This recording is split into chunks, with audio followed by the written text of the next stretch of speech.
오늘 이제 제가 강의해드릴 내용이 지금 시장이 지금 작년하고 비교해보면 지금 많이 바뀌었죠. 시장이. 네. 지금 이제 그래서 이제 시장이 뭐가 이제 작년 같은 경우에는 어찌됐든 거래량도 많이 늘었었고요. 그 다음에 이제 우리가 이제 거래량이 상당히 중요한 게 지금 이제 강남이라든가 속초라든가 이제 송파 쪽을 보면요. 사실은 2013년도부터 거래량이 많이 늘어나면서 그 다음에 뭐 강남권 같은 경우에는 제가 월별 거래량을 보니까는 한 1,100건에서 한 1,000건 사이 월별. 그러다가 작년 말부터 1,400건씩 늘어났어요. 네, 그래서 올 3월달까지 해서 1,400건으로 마무리하고 이제 4월달 넘어가서 지금 보니까 이제 월별 거래량이 확 줄어든 겁니다. 지금 현재. 네, 그래서 지금 이제 거래량이 이제 줄어들었다는 거는 이제 보시면 자, 우리가 거래량이 상당히 중요한 게 거래량이 줄어들었다는 거는 지금 이제 가격이 조정받는 거예요. 이렇게 생각을 하셔야 됩니다. 그런데 여기에 또 지금 강남권을 보면 또 알아두셔야 되는 점이 숨겨진 또 함정이 있어요. 거래량은 많이 줄어들었는데 강남권에서 임대사업자 등록 건수는 상당히 많이 늘어났습니다. 임대사업자 등록 건수는. 네, 지금도 계속 지금 늘어나고 있거든요. 임대사업자가. 네. 이거를 좀 유심히 좀 봐야 될 것 같아요. 그러니까 임대사업자 등록이 특히나 서울 25개 자치구에서 보니까 강남이 제일 많이 늘어났습니다. 강남 상부가. 네. 그러면은 지금 강남에서 임대사업자 등록이 늘어났다라는 의미는 얘네는 일단 등록을 해놓으면은 지금 4월 이전에는 아무래도 5년, 4년짜리 많이 갔겠죠? 4월 이전에는. 또 갑자기 또 4년짜리 나오니까 모르시는 거죠? 이해 안 가시죠? 다 가요? 네. 그럼 조금 어렵게 할까요, 이제? 네. 일단은 이 주택임대사업자가 이제 단기랑 장기가 있는데, 단기주택임대사업자에 대한 혜택과 장기주택임대사업자에 대한 혜택이 4월 전후로 해서 많이 바뀌었습니다. 그래서 우리가 예를 들면은 우리가 주택임대사업자로 등록을 해놓으면은 종부세 합산비제 되는 거 아시죠? 종부세 안 되잖아요. 그렇죠? 그 다음에 이제 양도소득세도 중과세 적용이 아니라 일반과세 적용, 임대사업 기간 채우면 그런 것들이 그 전에는 4월 이전에는 단기든 장기든 다 줬어요. 그러니까 4년짜리든 8년짜리든 다 줬는데 4월 넘어가면서 4년짜리는 안 줘요. 그러니까 우리가 지금 4월 이전에 주택임대사업자 등록이 늘어났다는 거는 4년짜리가 단기로 갔을 가능성이 높고 그 다음에 4월 이후에는 장기로 갔을 가능성이 높아요. 그런데 여기서 또 하나 강남권 같은 경우는 제가 추측을 해봤을 때 사실은 단기주택 임대사업자로 해서 만약에 4년짜리로 가게 되면 크게 실익이 없습니다. 만약에 재건축이나 이런 거를 만약에 등록을 했었으면. 여러분, 우리가 주택임대사업자는 면적과 상관없이 금액과 상관없이 다 가능해요. 임대사업 등록은. 근데 이 면적하고 금액에 따라서 주어지는 혜택만 달라질 뿐입니다. 주어지는 혜택만. 근데 우리가 4년짜리 같은 경우가 우리가 여러분들 이런 거 있죠. 내가 A주택 거주하고 이건 원래 다음 시간에 해드리려고 했는데 간단하게만 짚어드릴게요. 이걸 알아야 되니까. 그 A주택 내가 거주하고 있고 B, C 주택 임대사업자 등록하면은 얘 같은 경우는 2년 거주 요건 채우면 뭐 줘요? 네, 비과세 혜택 주죠. 비과세 혜택. 네. 그러니까 2년 거주 요건 있죠. 네. 얘가 이렇게 이제 그럼 얘 같은 경우는 많이 헷갈려 하시는 게 어떤 거냐면 대부분의 투자자들이 뭐 주택임대사업자를 등록을 해놓으면 주택수에 포함이 안 된다. 이렇게 알고 계세요. 네, 그거는 거주주택에 대한 비과세 판정할 때만 주택수에 포함 안 되는 거예요. 이게 비과세 판정할 때만. 그러니까 어떤 거냐면 만약에 A주택 갖고 있고 B주택을 갖고 있어요. A, B 있고 얘가 C, D 이렇게 임대사업자 등록을 했어. 근데 얘가 B주택이잖아요. 이럴 경우에는 A나 B를 팔 때 2주택으로 못 파는 게 아니라 4주택으로 못 파는 거예요. 뭐 다 아신다는 거. 금방 다 아신다는 거. 이해 안 되시죠? 뭔가 또. 그러니까 뭐냐면, 아까 말씀드렸듯이 거주주택에 대한 비과세 판정할 때만 주택수에 포함 안 해준다 그랬잖아요. 얘 지금 비과세 판정하는 거 아니잖아요. 지금 2주택이니까. 얘 비과세 판정하는 거 아니죠? 네, 그러면 얘 주택수에 포함돼야 안 돼요? 되는 거잖아요. 그러니까 4주택이라는 거죠. 그러니까 얘 팔거나 얘 팔면 4주택이에요. 그러면 조정 대상 지역에서는 20%포인트 양도소득세 중과되는 겁니다. 네. 아니 아까 제일 특이야 다 안다고 하시네. 그러니까 이게 헷갈려 하시는 게 단순하게 그냥 주택수에 포함이 된다라고 주택수에 포함이 안 된다라고 이해를 하시니까 이게 이해가 안 되시는 거예요. 거주주택에 대한 비과세 판정을 할 때만 주택수에 포함이 안 되는 거예요. 그러니까 이런 건 있죠. 일시적인 1가구 2주택. 이 A, B 관계가 얘 주택사고 얘가 예를 들어 1년 지나서 매입을 해서 얘가 둘 관계가 일시적인 1가구 2주택이야. 얘는 비과세 판정하는 거야 안 하는 거예요? 하는 거죠. 이럴 때는 비과세예요. 이럴 때는 비과세. 그러니까 비과세 판정할 때, 그러니까는 거주주택, 그러니까 임대사업자에 대한 거주주택에 대한 비과세 판정할 때만 주택수에 포함이 안 되는 것 뿐이지, 다른 것들은 다 포함이 된다는 거죠. 이거는 예를 들어서 우리가 일시적 1가구 2주택도 있고, 그 다음에 이제 상속, 아니면 공양, 아니면 혼인으로 인한 일시적 1가구 2주택 같은 경우에는 비과세 판정하는 거잖아요. 그럴 때만 주택수에 포함이 안 되는 거예요. 주택수에. 자, 그런데 중요한 거는 우리가 얘는 이 주택수에 포함, 이 비과세 판정할 때 주택수에 포함 안 되는 게 임대사업주택이 6억 이하잖아요. 기준시가 기준. 예, 6억 이하잖아요. 6억 이하일 때만 비과세 판정할 때 주택수에 포함이 안 되는 거지. 6억이 넘어가면 포함돼요. 그러니까 이런 거죠. A주택 갖고 있어요. B씨 임대사업 등록 있어. 근데 하나가 얘가 기준시가가 등록 시점부터 6억이 넘어갔어요. 얘가. 이런 경우에는 얘 팔 때. 얘 비과세 못 받죠? 얘 주택수에 포함되니까. 이런 경우에는 1가구 2주택이에요. 얘도 만약에 기준시가가 6억 넘어갔다. 그러니까 등록 시점에. 그럼 얘는 1가구 3주택이에요. 얘 6억 이하나. 기준시가 6억 이하. 자, 그런데 이거는 이따가 제가 이제 두 번째 시간에 다 말씀드릴 거예요. 좀 시간 남으면 제가 설명 드릴 테니까 임대사업자 하면은 끝도 없어요. 끝도 없어. 근데 자, 그런데 중요한 거는 지금 강남권에서 거래량은 많이 줄어들었는데 임대사업자 등록이 많이 늘어났다. 라고 지금 하는 거잖아요. 그죠? 자, 이 의미는 뭐냐면 얘네들은 임대사업자 등록을 했던 사람들은 어떤 사람들은 장기로 갔을 가능성이 높습니다. 장기로, 단기가 아니라. 왜냐하면 장기로 가게 되면 일단은 주택수에 포함이 되더라도 다 기준시가 6억 이상이잖아요. 이제 재건축 아파트는. 그래도 중공공 임대사업자로 등록은 가능한 혜택은 받아요. 전용면적 85제곱미터 이하이면. 네, 그러면 장기보호 특공제를 받잖아요. 그러니까 내가 1가구 2주택이던 1가구 2주택으로 판정이 돼도 1가구 2주택으로 보고 임대사업주택으로 등록한 주택을 팔아도 그 중과세 판정을 받아도 일단은 장기보호 특별공제를 받잖아요. 8년짜리는 50%, 10년짜리는 70%, 또 100% 감면짜리도 있죠. 얘는 그냥 중공공으로 다, 제가 볼 때는 중공공으로 갔을 가능성이 높습니다. 왜? 장기보유 특별공제 때문에. 이해되시죠? 네, 그러면은 지금 강남권에서는 사실은 재건축 아파트들이 장기보유, 이 중공공 주택사업자를 등록을 많이 해버린 거예요, 지금. 네, 왜? 기준시가 6억 이하이고, 전용면적 85제곱미터, 6억 이상이고 전용 85제곱미터 이하라도 얘는 그 중공공 주택임대사업자에 대한 장기보유 특별공제를 받기 위해서는 전용 면적만 맞춰주면 돼요. 면적자만. 예. 그러면은 자, 강남권에서 지금 계속 임대사업자가 늘어나고 있다는 의미는 물론 이제 오피스나 이런 일부 늘어날 수도 있지만 지금 재건축 같은 경우는 임대사업자로 많이 편입이 됐다고 보셔야 돼요. 임대사업자. 자, 그럼 임대사업자로 편입이 됐다는 의미는 재건축 아파트가 지금 매도 물량이 줄어든 거죠. 일단 등록해놓으면 8년 동안 못 하는 거 아닙니까? 그렇죠? 그러니까 지금 이거를 지금 염두에 두셔야 되는 이유가 뭐냐면 그런 물량이 줄어드는 거예요. 물량이. 그냥 시장에 나올 수 있는 물량 자체가 줄어드는 거죠.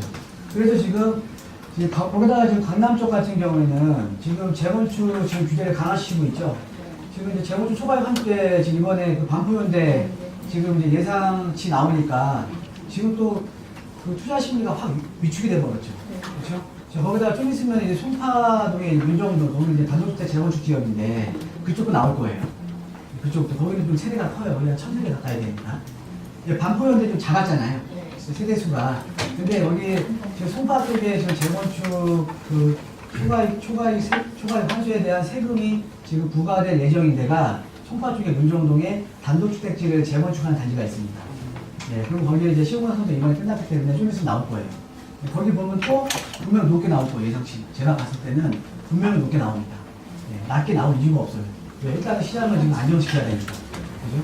자, 그러면은 지금 이런 재건축 초과이 환수라던가 또 안전진단 기준도 강화가 되면서 일단은 기존에 갔던 재건축은 가겠죠.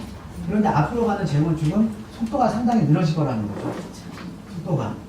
속도가 상당히 늘어진다는 거는 지금 이 규제를 받고 있는 재건축들은 당연히 조정받을 수밖에 없는 거죠. 당연히 떨어집니다. 당연히 떨어지는데 이 떨어진 게 여러분들 가만히 생각을 해보시면 자, 장준주공 같은 경우에도 올 초까지만 해도 14억대 갔거든요. 18억 찍었어요. 34평형이 작은 걸로. 그러다가 지금 17억 초중반대 나옵니다. 근데 지금 떨어졌더라고 나와요. 계속.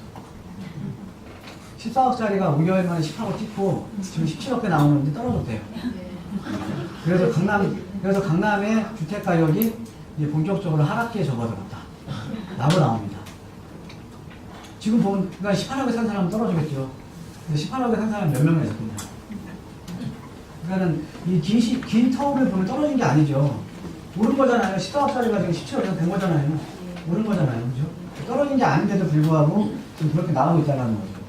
자, 그런데 어찌됐든, 자, 그러면 이 재건축에 대한 속도는 늘어질 수밖에 없고, 당연히 재건축에 대한 규제가 가해지니까 이 규제를 받는 재건축 단지들은 당연히 조정을 받을 수밖에 없어요. 조정을 받을 수밖에 없고, 그러면 조정을 받는다는 건 재건축으로 인해서 향후, 지금 2018년도하고 2019년도에는 입주 물량이 남아있지만, 그 시기가 지나가 버리면 재건축에 대한 속도가 늘어지면 어떻게 돼요? 또 물량은 지금 임대사업자로 많은 부분이 지금 이렇게 바뀌고 있잖아요. 왜? 우리가 임대사업자를 내는 것 중에 가장 큰 이유는요. 여러분 종부세 때문에 내세요? 아니에요. 재산세 감면받아가 됩니까? 아니죠. 취득세 감면받아가 아니에요. 제일 중요한 건 양도소득세예요. 그러니까는 양도소득세를 절세하기 위한 목적으로 지금 재건축 같은 경우가 보유하고 계셨던 분들이 지금 대거 임대사업자를 지금 전환이 되고 있는 상황이기 때문에 물량은 더 못 나온다라는 거죠. 물량은. 이거는 공급은 안 나오고 물량은 안 나오고 그러니까 이 시기가 지나가 버리면 그래서 강남에 다시 한번 폭등장이 올 수도 있다는 얘기입니다. 어떻게 보면. 근데 지금은 조정이에요. 네, 무조건 조정 갑니다. 지금은. 네. 지금 조정 갈 수밖에 없어요. 계속 뭐 규제하고 있는데 네, 지금 어서 오십시오. 네. 그래서 조정 계속 갈 수밖에 없습니다. 그렇기 때문에 강남 재건축은 단기적으로 제가 볼 때 한 2, 3년간은 아주 약보합세 뜰 것 같습니다. 그렇다고 하더라도 여기서 우리가 이제 보유하고 계신 분들이랑 그 다음에 내가 다시 매수하시려는 분들이랑은 틀리죠. 입장차가 틀리잖아요. 지금 보유하고 계시는 분들은 최고가에 팔고 싶은 거고 그 다음에 이제 지금 시장에 다시 들어가고 싶어 하시는 분들은 최저가에 사고 싶은 거고 그죠? 그 입장차가 틀린데 만약에 보유하고 계시는 분들은 급하지 않으시면 그냥 죽을 때까지 갖고 가세요. 강남 쪽은. 네. 그 다음에 시장에 지금 참여, 그러니까 매수를 하고 싶어 하시는 분들은요, 제가 볼 때 한 2년 정도는 시장 지켜보시면 나쁘지 않습니다. 네. 아니면 다른 투자처를 알아보시고. 다른 투자처. 네. 지금 상황에서 제가 볼 때 이번 지방선거 이후에 보유세 건드릴 것 같거든요. 제가 볼 때는. 네. 제가 볼 때는 지금 보유세는 뭐 지금 좀 시장이 안정됐기 때문에 보유세는 안 건드릴 것 같다라고 또 논조로도 지금 막 신문에서 나오는데 제가 볼 때는 건드릴 것 같습니다. 왜냐하면 여기서 지금 만약에 보유세 안 건드려 버리면 그동안 겨우겨우 잡아놨던 집값이 아주 꿈틀릴 수가 있어요. 그러니까 제가 볼 때는 지방선거 끝나면 무조건 보유세는 건드릴 것 같습니다. 네. 그래서 또 보유세도 나오고 하면 아무래도 시장은 조금 흔들리겠죠. 그래서 지금 시장에 특히 재건축 아파트를 보고 계시는 분들은 조금 더 시장 더 추이를 지켜보시는 게 좋을 것 같습니다. 자, 그리고 오늘 주제가 2018년도 부동산 시장에 대한 전망을 좀 해드리는 건데, 지금 보시면은, 여러분, 강남에서 지금 재건축은 먹구름이 잔뜩 끼었죠, 지금, 그죠? 네. 먹구름이 잔뜩 끼었잖아요. 근데, 청약시장은 어때요? 네? 난리 났죠? 네. 청약시장 좋죠. 그 다음에 강북시장은, 눈타운시장은, 재개발시장은 지금 좋죠. 네. 청약시장도 덩달아 좋죠.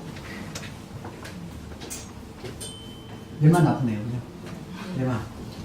그러니까 재건축시장은 지금 먹거리는 잠깐 끼어있고 그 외 시장은 상당히 괜찮습니다. 지금 여러분들 강북 지역에 재개발 지역 가보셔도요, 이 재개발 지역 같은데 지금 프리미엄이 계속 지금 올라가고 있어요. 프리미엄.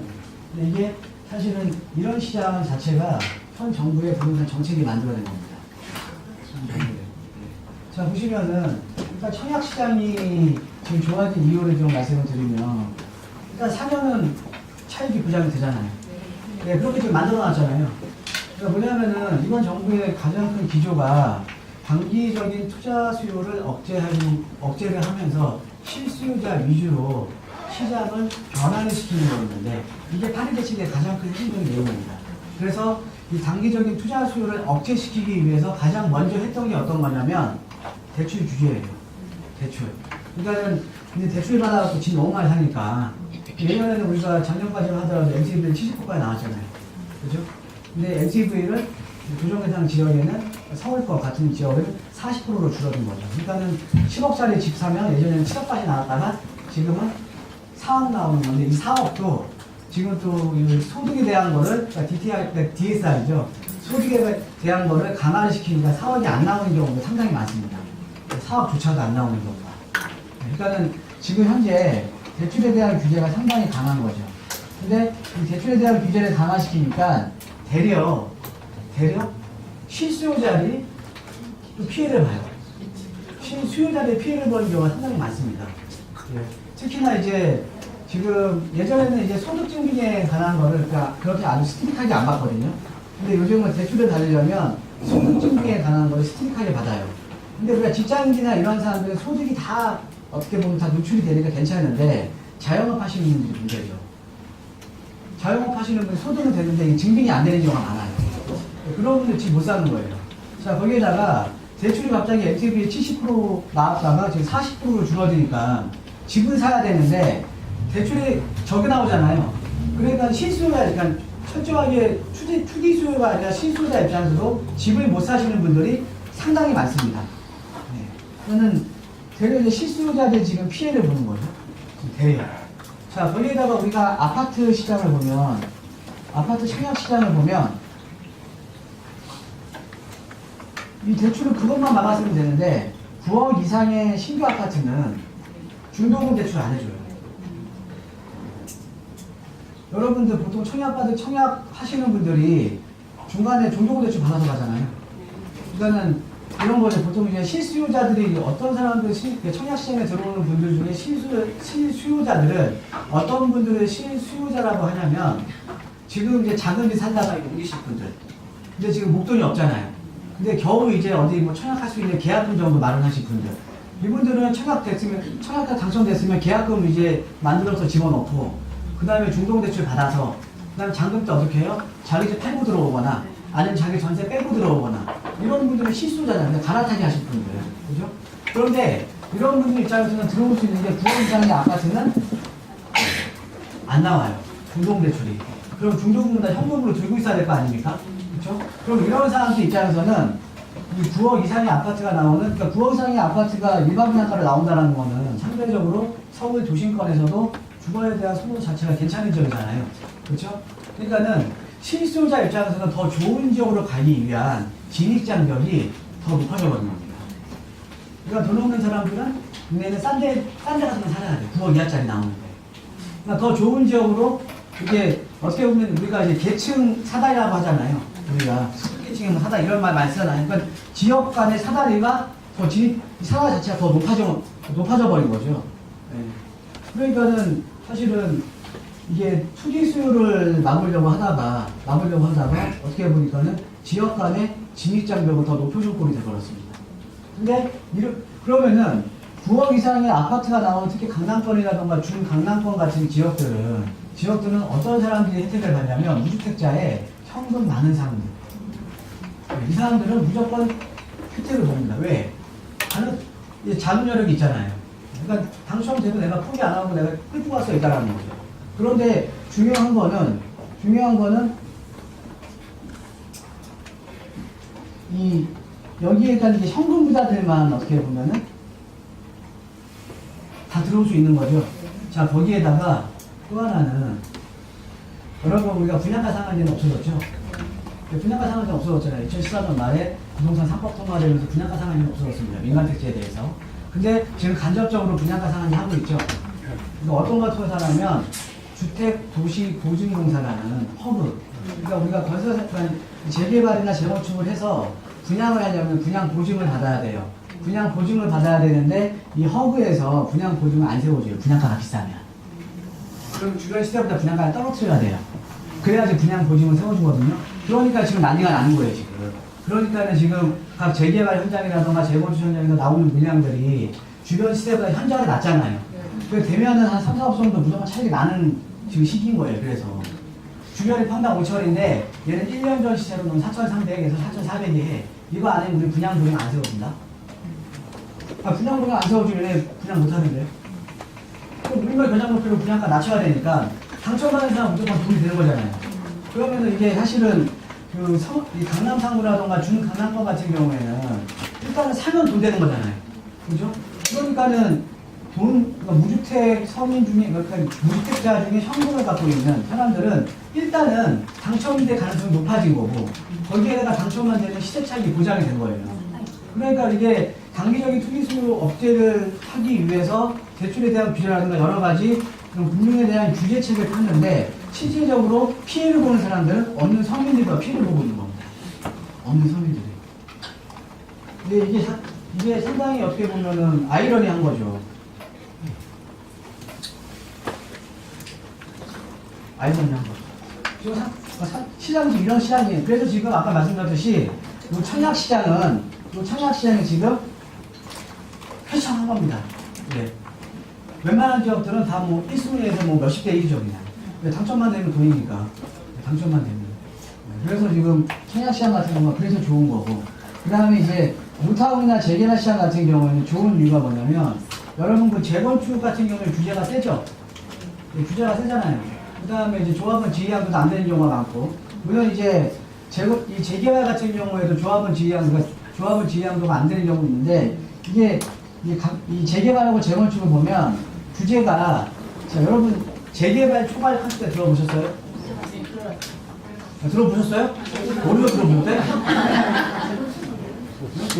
초과이익 환수에 대한 세금은 재건축밖에 없어요. 재개발은 없습니다. 재개발 초과이익 환수 같은 거 없잖아요. 재개발. 이건 재건축에만 있는 거예요. 여러분들 이런 거 있죠. 강남 쪽에는 여러분 재건축하고 재개발의 차이점이 뭐냐면, 재건축은 그냥 헌집 허물고 새집 짓는 거예요. 기반시설이 양호한 지역. 재개발은 뭐냐면 헌집 허물고 새집 지으면서 기반시설까지 지어야 돼요. 기반시설이 열악한 지역이에요. 이게 재건축하고 재개발의 차이점입니다. 그래서 강남 상부에서 일반 주택가 이렇게 개발하잖아요. 근데 걔네는 재개발도 안 불러요. 재건축이라고 부릅니다. 단독주택 재건축. 네, 그러니까 단독주택인데 재건축이라고 부르죠. 자, 그런 데는 재건축 초과이익 환수제 적용 받습니까? 안 받습니까? 재건축인데? 네, 재건축이잖아요. 받아서 그런 데도.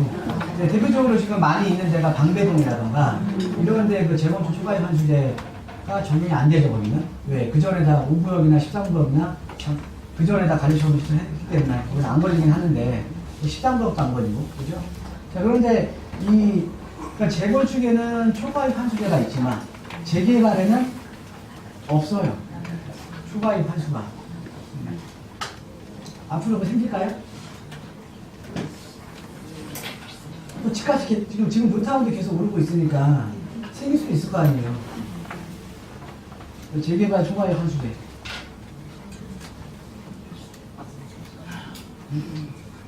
생겨야 안 되니까. 주택이 비중이 많잖아요. 네? 주택이 비중이 많아요. 주택 비중이 너무 커서 확인하기가 좀 어렵잖아요. 그 때문에 무슨 자, 지금 제가 볼 때는 재개발에 대한 재건축 초과이익 환수제 같이 재개발에 대한 초과 이익은 생길 수가 없습니다. 자기 표가 다 떨어져요. 네? 여러분 지금 보유세 건드리는 게 재산세 건드립니까? 종부세만 건드리잖아요. 그죠? 전 국민 중에 3% 이하 부자세, 그러니까 부자세라는 인식이 강한 종부세만 지금 뭐 종부세를 올린다고 하지 재산세 같은 거 안 건드려요. 그죠? 근데 우리가 그러니까 이런 거죠. 이거는 일반 서민들과 부자를 이분법으로 생각을 한번 해보자 이거죠. 보통 재건축 갖고 있다 보면 부자야. 재개발 갖고 있다 그러면 부자로 생각 안 해. 서민들이 많이 갖고 있는 거. 못 사는 산동네에 서민들이 많이 갖고 있는 거. 그죠? 이런 인식이 강해요. 이런 인식이. 그죠? 그런데 여기에 이런 재개발이 지금 가격이 오른다고 해서 여기다가 이런 재건축 초과이익 환수 같은 세금을 부과시킨다? 신중입니다. 그러니까 지금 보유세도 종부세는 건드려졌죠? 건드렸지언정 재산세는 말 안 하고. 근데 사실은 재산세가 많이 올라갔어요. 많이 안 올랐어요, 이번에? 아직 안 나왔구나. 이제 6월이 넘어가면 나올 거예요. 많이 올랐죠? 여러분들 아파트 공동주택 가격 보셨죠? 우리가 통계 받으셨잖아요. 근데 작년에 비해서 많이 올랐잖아요. 그게 좀 재산세가 올라간 거예요. 근데 이번에는 이제 종부세 세율을 이제 건드린다는 거죠. 종부세 세율을. 네, 종부세 세율을 건드린다는 거죠. 그러니까는 지금 부자세 관련된 세금을 건드리는 거고, 그 다음에 이제 이 재개발 같은 경우에도 이런 초과이익 환수에 대한 세금 이런 거는 나올 이유가 없죠. 이거 건드렸다고 하면 자기 표값이 다 날아갑니다. 그러니까 재건축에 비해서 재개발이 상대적으로 규제가 상당히 느슨해요. 그 다음에 우리가 재건축을 여러분들 잘 아시다시피 작년 8.1 대책이 나오면서 재건축 아파트 같은 경우에는 조합 설립되면 그 이후부터 조합은 지휘양도가 안 됩니다. 못 팔아먹어요. 못 팔아먹죠. 근데 이것도 참 웃겨요. 자, 조합원 지휘양도 안 되죠. 조합 설립 인가부터 언제까지 안 돼요? 네, 중공나무 소유권 이전 등기하고 쭉 가서 조합 설립 사업시행 인가 받고 관리처분 받고 철거 이주하고 철거하고 중공 내서 소유권 이전 등기 시까지. 이거 몇 년 걸려요? 14년. 네, 빠르면 10년 걸리죠? 네, 10년 걸리잖아요, 빠르면. 10년 동안 내 재산 못 팔아보는 거예요. 이거 팔면은 나와야 안 나와요? 무조건 안 나와요. 안 나옵니다. 자, 거기에다가 지금 근데 또 이상하게 만들어놔서 아예 여기 딱 멈췄어야 되는데 또 가격을 또 어떻게 또 왜곡을 시키냐면 1주택자가 10년 보유하고 5년 거주하면 얘 거는 매도가 돼요. 근데 이런 물건들이 흔할까요? 이런 물건 흔하지 않죠? 흔하지가 않으니까 내가 이런 자격이 되는 물건들이 싸게 나오겠습니까? 내가 또 호가를 올려놓는 거예요. 싸게 안 나오잖아요. 내가 또 호가를 올려놓는 거예요. 차라리 묶었으면 이것도 없었어야 돼요. 차라리 묶었으면. 얘가 그러니까 시장을 왜곡시키는 거죠. 만약에 가만히 생각해 보세요. 자, 어떤 지역에 아파트가 지금 한 15억 정도 되는 게 1000세대짜리가 재건축을 해요. 근데 얘가 15억에 내놓겠습니까? 내놓은 거 하나밖에 안 되는데? 그럼 16억에 내놓겠죠? 얘 하나 때문에 1000억이 올라간 거야, 1000억이. 하나 때문에 전체 아파트 가격이 1000억이 올라간 거예요, 그 지역에. 엄청나게 올라가는 거죠. 그러니까 시장은 지금 왜곡, 그러니까 제가 볼 때 이게 지금 올해 1월 15일날 대통령령으로 이게 나와서 이게 이제 지금 장기 보유자권은 거래가 되는 거예요. 근데 이거 제가 봤을 때는 이거까지 안 했어도 됐어요. 그러니까 물론 이제 억울하죠. 억울하겠죠. 근데 억울한 거 아닙니까? 1주택자를 나는 주기가 아니라 여기 오랫동안 거주하다가 얘가 재건축이 된 건데 내가 못 팔아보면 이분 입장에서 억울할 거 아니에요. 그런데 억울한 사람 한두 명 아니, 억울한 사람 엄청나게 많아요. 이런 사람들 아니더라고요. 이거는 지금 시장을 왜곡시킨 거 아닙니까? 그게 높게 거래가 되는 바람에. 이런 문제점이 상당히 크다는 거죠. 이런 문제점이. 억울한 사람이 왜 없어요, 지금 현재. 엄청나게, 아니, 우리가 어떻게 보면 박근혜 정부 때는 집사라 한 거 아닙니까? 대출비를 다 풀어주고, 그때는 집을 샀던 게 애국이에요. 경기가 안 좋으니까 지금 사줘야 돼. 그거 믿고 지금 집 샀던 사람들을 가면 또 양도세로 다 중과시킨대요. 이분 좀 다 억울한 거죠.